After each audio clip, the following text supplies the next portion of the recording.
চলে গেলেন জুলাই বিপ্লবী ওসমান হাদি। মাহমুদুর রহমানের আহ্বান, শান্ত থাকুন, বিশৃঙ্খলার সুযোগ দেবেন না। মৃত্যুর পর হাদির জন্য যে দোয়া করলেন আজহারী। সর্বশেষ জানাবো, হাদির স্ত্রী সন্তানের দায়িত্ব নেবে সরকার, প্রধান উপদেষ্টা।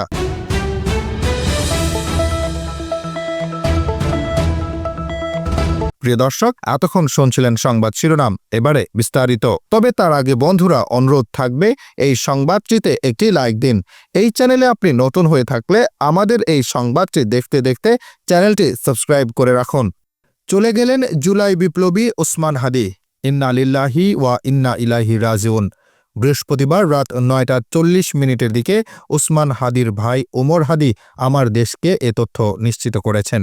এছাড়া ওসমান হাদির ভেরিফাইড ফেসবুক পেজে এ তথ্য জানানো হয়েছে।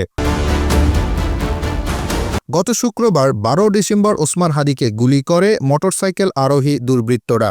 ঘটনার পর হাদিকে প্রথমে ঢাকা মেডিকেল হাসপাতালে নিয়ে একটি অপারেশন করা হয়। এরপর নেওয়া হয় এভার কেয়ার হাসপাতালে। সেখানেও অবস্থার উন্নতি না হওয়ায় উন্নত চিকিৎসার জন্য সোমবার নেওয়া হয় সিঙ্গাপুর জেনারেল হাসপাতালে। মাহমুদুর রহমানের আহ্বান, শান্ত থাকুন, বিশৃঙ্খলার সুযোগ দেবেন না। ভারতীয় আধিপত্যবাদ বিরোধী লড়াইয়ে আমার তরুণ সাথী শরীফ ওসমান হাদি শাহাদাত বরণ করেছেন। বৃহস্পতিবার রাত 9:40 দিকে সিঙ্গাপুরের একটি হাসপাতালে চিকিৎসাধীন অবস্থায় হাদি মারা যান। জুলাইয়ের এই অগ্রনায়কের মৃত্যুর খবর শুনে আমার দেশ সম্পাদক মাহমুদুর রহমান বলেন, জাতি হিসেবে এ মুহূর্তে আমাদের কর্তব্য মহান আল্লাহ তাআলার কাছে প্রার্থনা করা যেন তিনি এই শাহাদাত কবুল করেন। হাদির মতো বিপ্লবী পাওয়া একটা জাতির জন্য পরম গর্বের।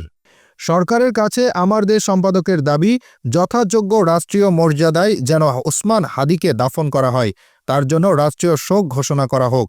এতে করে বর্তমান ও ভবিষ্যৎ প্রজন্ম তার আধিপত্যবাদ বিরোধী সংগ্রামের চেতনা থেকে উজ্জীবিত হবে। মাহমুদুর রহমান বলেন, আমি সারা দেশের আপামর জনসাধারণের কাছে আহ্বান জানাচ্ছি, সুশৃঙ্খলভাবে ওসমান হাদির জানাজা এবং দাফনে অংশগ্রহণ করুন। আবেগ নিয়ন্ত্রণ করে আপনারা শান্ত থাকুন। মনে রাখতে হবে, দেশের শত্রুরা বিশৃঙ্খলার সুযোগ গ্রহণের জন্য অপেক্ষা করছে। মৃত্যুর পর হাদির জন্য যে দোয়া করলেন আজহারী। জুলাইয়ের মহান বিপ্লবী শরীফ ওসমান হাদির মৃত্যুর পর তার জন্য দোয়া করেছেন তরুণ আলেম ও ইসলামী চিন্তাবিদ মিজানুর রহমান আজহারী। বৃহস্পতিবার রাতে সিঙ্গাপুরে চিকিৎসাধীন অবস্থায় মারা যান হাদি। এ খবর জানার পর ফেসবুকে একটি পোস্ট দিয়েছেন আজহারী।